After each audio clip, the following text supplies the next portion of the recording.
right, Apollo 10 and a half, a space age childhood. New Netflix movie, and it's directed by the great Richard Linklater.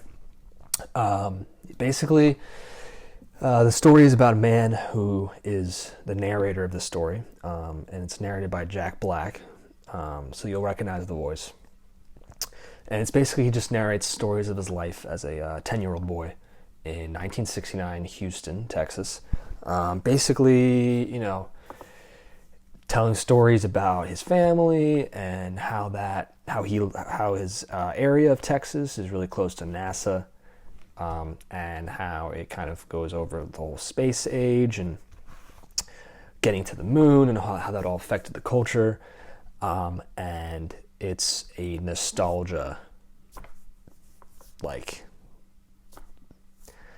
I've heard it's been called a nostalgia bomb. It's a lot of it's Linklater, so it's got a great soundtrack.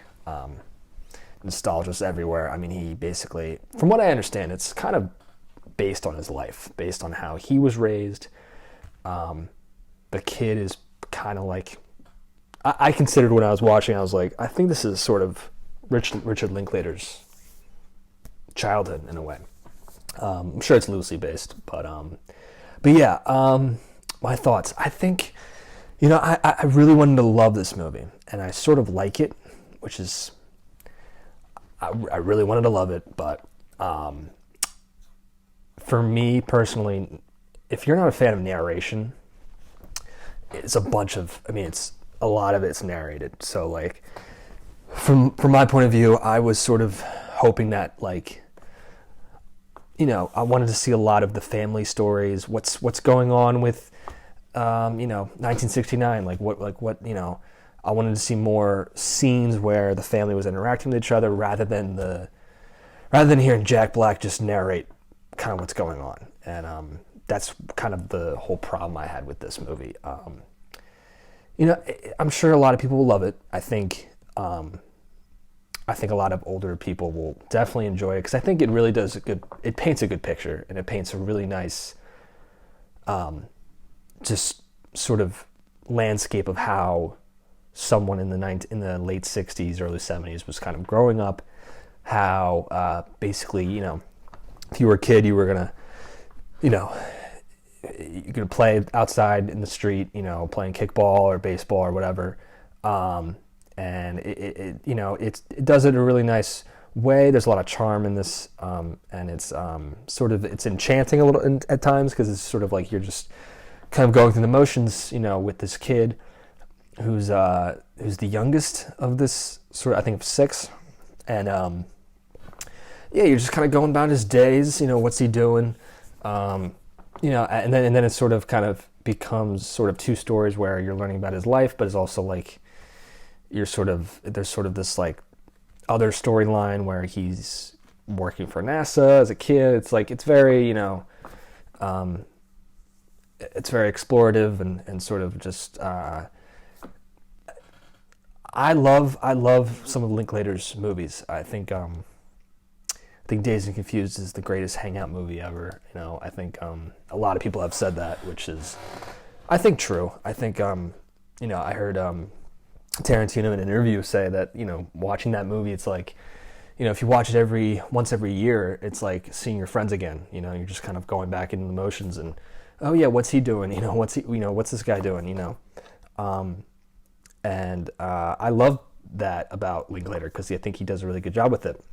However, I think there's a limit to how much I think a viewer can take in terms of, okay, we're going to have a bunch of people just sort of talk about anything, and it's going to be interesting. That's where I sort of found a problem with this, where the story at some times just felt unimportant sometimes. I was trying to figure out what's he going for.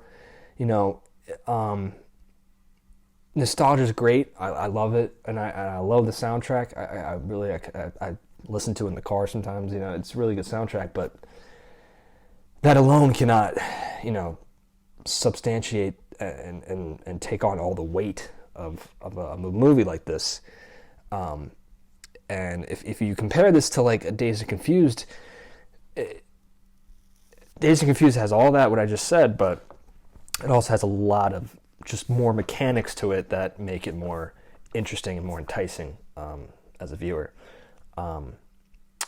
But I think, all in all, I think this is a great nostalgia movie that you can put on, with your dad or with your mom and just kind of enjoy, just go along for the ride. It's really funny at times too. Like, it's good stuff, but I just personally, I'm like, I wanted to really like say like, oh, this is a great, little movie that you can sort of put on whenever. And it isn't to extent, but it just didn't have the same impact of me as some other people have. So on Letterboxd, I gave it a 2.5 out of 5 stars. So that's my rating with this. Yeah, might go back to it. Maybe the rating will change. I think I encourage people to watch this movie with their family. It's really nice. It just didn't have the same impact on me as I wanted to. But who knows? Maybe it'll change. I'm looking at the cast here. Actually, I didn't realize Zach Levi's in it. I didn't realize that. You got Bill Wise. I forgot.